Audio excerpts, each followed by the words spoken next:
Hello dear students, आप सभी को जय श्री राधे।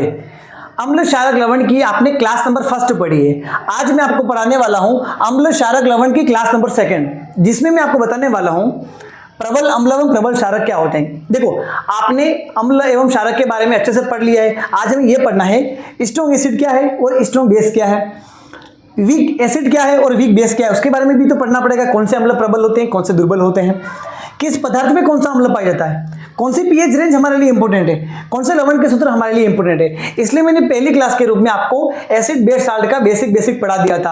अब हम थोड़ा सा आगे बढ़ रहे हैं। सर, ये क्लास हमारे लिए क्यों इंपॉर्टेंट है? जब भी एग्जाम होता है तो मिस मैच वाला क्वेश्चन आता है। चलो, चाहे बोर्ड एग्जाम हो चाहे कंपटीशन एग्जाम हो, ये क्वेश्चन आपको देखने मिलते ही मिलते हैं। तो बिना देरी के अपन पहला पॉइंट स्टार्ट करें। तो स्टूडेंट्स, आपके माइंड में क्वेश्चन आ रहा होगा कि सर अम्ल क्षारक तो हमने पढ़ लिया है, लेकिन ये प्रबल अम्ल क्या है, प्रबल क्षारक क्या है, दुर्बल अम्ल क्या है, दुर्बल क्षारक क्या है। पहले मैं आपको इसके बारे में बताऊंगा, फिर मैं इसके एग्जांपल लिखवाऊंगा। देखिए, सबसे पहले आपके पास एक बीकर है। इस बीकर में आपको एक सॉल्वेंट लेना है, विलायक सॉल्वेंट। अब आपको एक एसिड लेना है या बेस लेना है।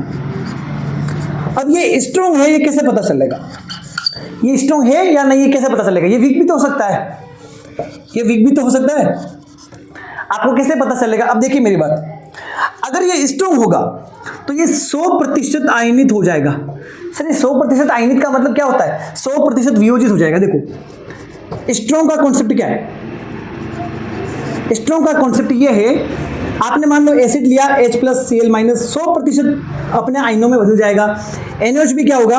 100% उसके आयनों में बदल जाएगा।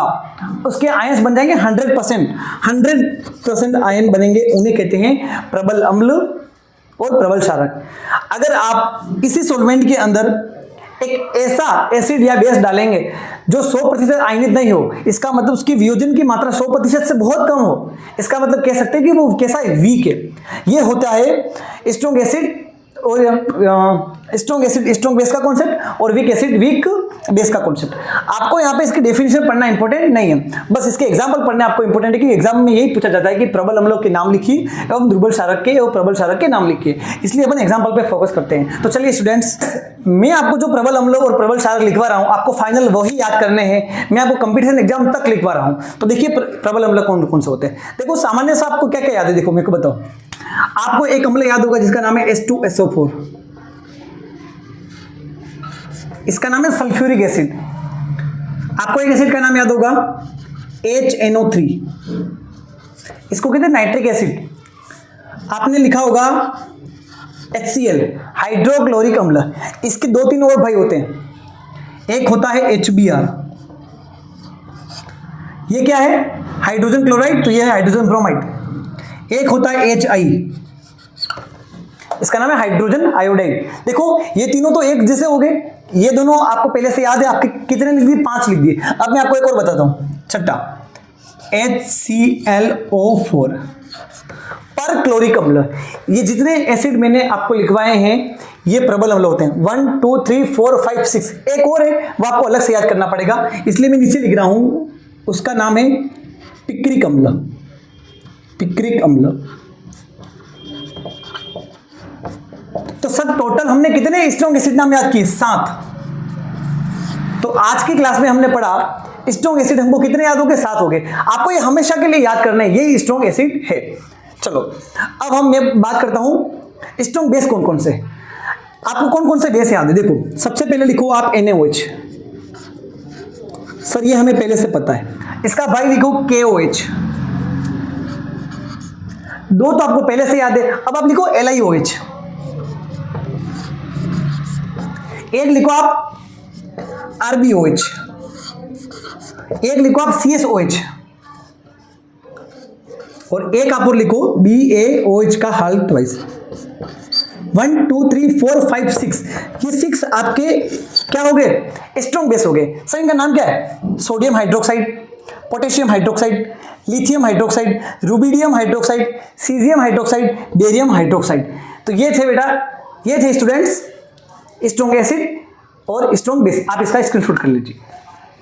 आपको पहला पॉइंट क्लियर हो गया जिसका नाम था क्या नाम था? प्रबल अम्ल एवं प्रबल क्षारक। ये कंप्लीट होने के बाद हम पढ़ रहे हैं सेकंड टॉपिक, जिसका नाम है दुर्बल अम्ल एवं दुर्बल क्षारक। देखो, जब ये टॉपिक कंप्लीट हो जाएगा तो आपके पास कितने सारे अम्ल हो जाएंगे, आपके साथ कितने सारे आपके साथ क्षारक हो जाएंगे। देखो ये कितनी अच्छी बात है। अब हम पढ़ेंगे दुर्बल अम्ल कौन कौन से। आपको एक अम्ल याद होगा जिसका नाम है CH3COOH, इसको कहते हैं एसिटिक एसिड। एक आपको याद होगा ASCOOH, एसिटिक एसिड का छोटा भाई जिसका नाम है फॉर्मिक एसिड। और एक और है HF, हाइड्रोजन फ्लोराइड। ये आपके दुर्बल अम्ल हैं। ये 3 दुर्बल अम्ल आपको बहुत याद करने हैं, बहुत इंपॉर्टेंट है। सर दुर्बल क्षारक कौन कौन से हैं? दुर्बल क्षारक आपने एक लिखा होगा अमोनियम हाइड्रोक्साइड NH4OH, और एक और आपको याद करना है एल्यूमिनियम OH का होल थ्राइस। बस आपको दुर्बल अम्ल और दुर्बल क्षारक में ज्यादा एग्जांपल याद करने ही नहीं है। मैंने जो एग्जांपल लिखा है वो फाइनल है, आप इनको याद करो, ठीक है। तीसरा टॉपिक है कि इस पदार्थ में कौन सा अम्ल होता है। मैंने कुछ IMP पदार्थ के नाम लिखे जो हमारी कक्षा 10वीं की बुक NCERT के हिसाब से लिखे हैं। इनमें से एग्जाम में आते हैं, ये सीधे एग्जाम में भी पूछे जाते हैं और मिस मैच वाले क्वेश्चन भी आते हैं। तो देखते हैं हम नींबू और संतरा में कौन सा अम्ल है। नींबू और संतरा, देखिए मैं आपको ट्रिक भी बताऊंगा। नींबू और संतरा को सिट्रस फल कहते हैं, सिट्रस फ्रूट, सिट्रस फ्रूट। नींबू और संतरा दोनों एक प्रकृति के होते हैं, इसलिए इनको क्या कहते हैं? Citrus fruit. तो नाम हो जाएगा सिट्रिक अम्ल, सिट्रिक अम्ल।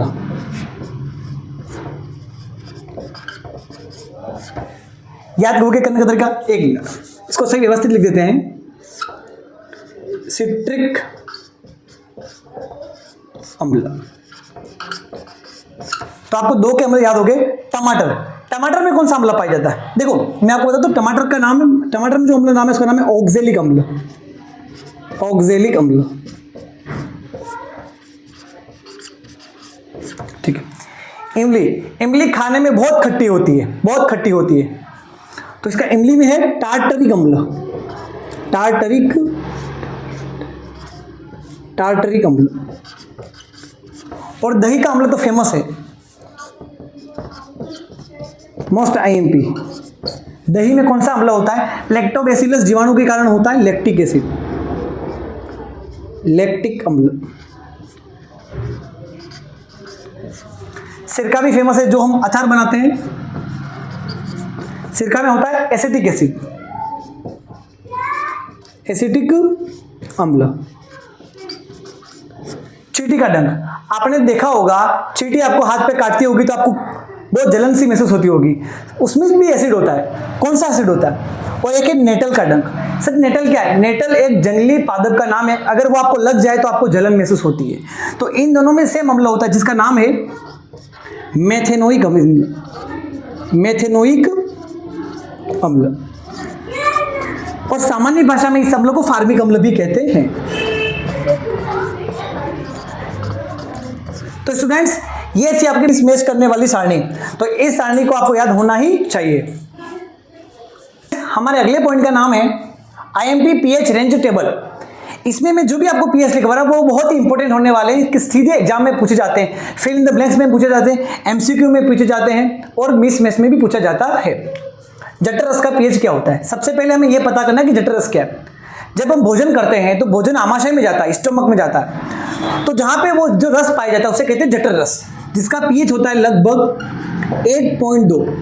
8.2 किसी का pH है, इसका मतलब ये कह सकते हैं वो स्ट्रॉन्ग एसिड है। स्ट्रॉन्ग एसिड यहाँ पे कौन होता है? आमाशय में कौन सा अम्ल पाया जाता है? वैसे भी HCl, हाइड्रोक्लोरिक अम्ल। ठीक है स्टूडेंट्स, नींबू के रस का pH कितना है? नींबू का रस भी तो बहुत खट्टा होता है, इसका pH है 2.2। दंत क्षय होने पर pH, अगर हमारे दांतों को नुकसान हो रहा है तो हमें समझ जाना चाहिए कि हमारे दांतों की अम्लीयता बहुत ज़्यादा बढ़ गई है। तो ये होता है 5.5 से कम होने पर, pH का मान 5.5 से कम होने पर दंत क्षय प्रारंभ किया होता है। इसलिए हम टूथपेस्ट करते हैं। टूथपेस्ट में क्या होता है? बेस होता है, क्षारक होता है जो बैलेंस बनाता है। अम्ल वर्षा, ये तो आपने सुना ही होगा, एसिड रेन, एसिड रेन। जब वर्षा के जल का पीएच मान 5.6 से कम हो जाए, 5.6 से कम हो जाए, तो होने वाली वर्षा को एसिड रेन कहते हैं, जिसका पीएच कितना होता है 5.6 से कम। सीधा आपको याद करना है मानव शरीर का पीएच, ये हमें याद करना ही करना है कि हमारा जो शरीर है वो कितना पीएच पर बैलेंस रहता है। तो आपको याद करना है 7.0 से 7.8 तक मानव शरीर का पीएच मान होता है। और शुद्ध जल का पीएच तो सबको पता है, शुद्ध जल कैसा होता है, न्यूट्रल होता है, न्यूट्रल, इट मीन्स 7.0। रक्त का पीएच कैसा होता है, रक्त हल्का क्षारीय होता है, इसलिए इसका पीएच होता है 7.4। रक्त का पीएच है 7.4। मिल्क ऑफ मैग्नीशिया, आपने सुना होगा कि बहुत से लोग कहते हैं कि मुझे एसिडिटी होगी। एसिडिटी का मतलब क्या है कि मेरे पेट में अम्ल की मात्रा बढ़ गई हो, कहना चाह रहा हुआ व्यक्ति। तो हम क्या कहते हैं कि भाई एंटी एसिड ले ले। एंटी एसिड का मतलब क्या होता है, जो एसिड को खत्म कर दे। एंटी एसिड में क्या होता है, मिल्क और मैग्नीशिया। एंटी एसिड कौन है, एंटी एसिड होता है बेस। बेस क्या करता है, एसिड की मात्रा को बैलेंस कर देता है, न्यूट्रल कर देता है। तो सर ये कौन है, मिल्क और मैग्नीशिया, जिसका फॉर्मूला है MgOH का होल ट्वाइस। इसका पीएच होता है 10। सोडियम हाइड्रोक्साइड जो प्रबल क्षार की श्रेणी में है, जिसका पीएच होता है 14। पीएच रेंज की लास्ट लाइन। तो स्टूडेंट्स ये था कुछ इंपॉर्टेंट पीएच, जिसका आप स्क्रीनशॉट कर लो। आज का हमारा लास्ट टॉपिक है IMP साल्ट फॉर्मूला। ये साल्ट फॉर्मूला आपको सीधे याद होने चाहिए। सबसे पहला साल्ट कौन सा है, आप ही बताइए। मैं किस साल्ट का नाम सबसे पहले लिखने वाला हूं और मैं किसकी बात कर रहा हूं, मैं बात कर रहा हूं साधारण नमक, सोडियम क्लोराइड की। सोडियम क्लोराइड, सोडियम क्लोराइड हमारा पहला साल्ट है, जिसका नाम है साधारण नमक। साधारण नमक, और जिसका फॉर्मूला भी सबको याद है। इसका फॉर्मूला बहुत सिंपल है, NaCl, सोडियम क्लोराइड। दूसरा पढ़ेंगे हम विरंजक छोड़ना, जिसका नाम आपने सुना होगा, विरंजक छोड़ना। इसका फॉर्मूला होता है CaOCl2। सर विरंजक चूर्ण का उपयोग कहाँ होता है, इसका उपयोग होता है जल को शुद्ध करने में, जल को रोगाणु से मुक्त करने में। तीसरे साल्ट का नाम है, आपने इसका भी नाम सुना होगा, sodium carbonate. Sodium carbonate, Na2CO3, Na2CO3। यहां पीछे लिखना पड़ेगा आपको 10S2। 10S2 इस पूरे का नाम है, इसका सामान्य नाम है धोने का सोडा। धोने का सोडा, केमिकल नाम तो क्या है इसका, सोडियम कार्बोनेट, लेकिन सामान्य नाम क्या है, धोने का सोडा। सर इसका फॉर्मूला क्या है, Na2CO3 10S2। सर ये 10S2 का मतलब क्या होता है, यदि किसी साल्ट के फॉर्मूले में जल के फिक्स मोल हो, जल की फिक्स संख्या हो, तो उसे क्रिस्टलन वाटर कहते हैं। ये है क्रिस्टलन वाटर, क्रिस्टलन जल। यदि किसी सॉल्ट के फॉर्मूले में, यदि किसी सॉल्ट के फॉर्मूले में जल के फिक्स मोल हो, जल की फिक्स संख्या हो, उसे कहते हैं क्रिस्टलन जल। ये हो गया धोने का सोडा। नेक्स्ट 4 नंबर पे है सोडियम हाइड्रोजन कार्बोनेट। ये पूरा एक नाम है, सोडियम हाइड्रोजन कार्बोनेट। इसका फॉर्मूला है NaHCO3। देखो यहां से एक सोडियम हट गया तो H आ गया, NaHCO3। इसका सामान्य नाम क्या है, इसका सामान्य नाम है खाने का सोडा। खाने का सोडा, मीठा सोडा। आपने देखा होगा जब आप किसी का बर्थडे मनाते हो तो केक लाते हो, तो केक फूला हुआ होता है। वो केक क्यों फूलता है, क्योंकि NaCO3 में CO2 गैस होती है, जिसके कारण वो फूल जाता है। जब भी हमारे घर पे हम कुछ बनाते हैं तो उसमें मीठा सोडा जरूर डालते हैं। इसका नाम सोडियम बाइकार्बोनेट भी होता है, लेकिन हम लिखेंगे सोडियम हाइड्रोजन कार्बोनेट, जिससे स्टूडेंट को आसानी होगी। ठीक है, नेक्स्ट जो मैं लिख रहा हूं इसका नाम है plaster of Paris. Plaster of Paris. POP. Exam में सीधा पूछा जाता है कि प्लास्टर ऑफ पेरिस का फॉर्मूला क्या है। स्टूडेंट बहुत इजी है, ये है आपका calcium sulphate. Calcium sulphate dot half H2O।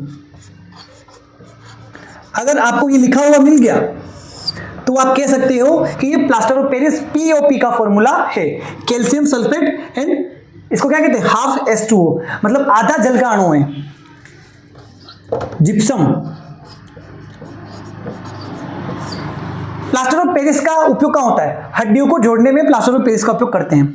Gypsum का उपयोग कहाँ होता है सर, सीमेंट बनाने में होता है। और जिप्सम का फॉर्मूला क्या, देखो ये दोनों मिलते जुलते हैं, CaSO4 calcium sulphate plus 2H2O। मेरे कहने का मतलब यूं है, आप इसके अंदर 1/2 आपने मतलब 1.5 H2O के मोल मिला दिए तो क्या बन जाएगा, 2H2O, ये हो जाएगा जिप्सम। तो स्टूडेंट्स आज हमने एसिड बेस सोल्ट की सेकंड क्लास पढ़ी, जिसमें मैंने आपको आईएमपी पॉइंट पढ़ाए। मैंने आपको वही पॉइंट पढ़ाए जो सीधे एग्जाम में पूछे जाते हैं। आपका बोर्ड एग्जाम, कंपटीशन एग्जाम, कोई भी एग्जाम होगा, सीधा आपको ये पूछा जा सकता है, इसलिए आप इसको अच्छे से याद कर लो। मेरा एक क्वेश्चन का जवाब जरूर देना कमेंट में, जो आपको मैं होमवर्क दे रहा हूं। आपको जो मैं आईएमपी क्वेश्चन है वो दे रहा हूं, आपको मुझे कमेंट में बताना कि अम्ल वर्षा का पीएच, अम्ल वर्षा का पीएच। दूसरा क्वेश्चन में क्रिस्टलन जल क्या होता है, क्रिस्टलन जल क्या होता है, और तीसरा क्वेश्चन मैं आपको दे रहा हूं, मैंने आपको यहां पे कुछ कॉन्सेप्ट समझाया था, कौन किससे क्या बनता है, तो आप मुझे बना के बताना। पीओपी से जिप्सम, ये 3 क्वेश्चन आपको आ गए तो मैं समझूंगा आज की क्लास आपको समझ में आ गई। तो थैंक यू स्टूडेंट, फिर मिलते हैं अगली क्लास में।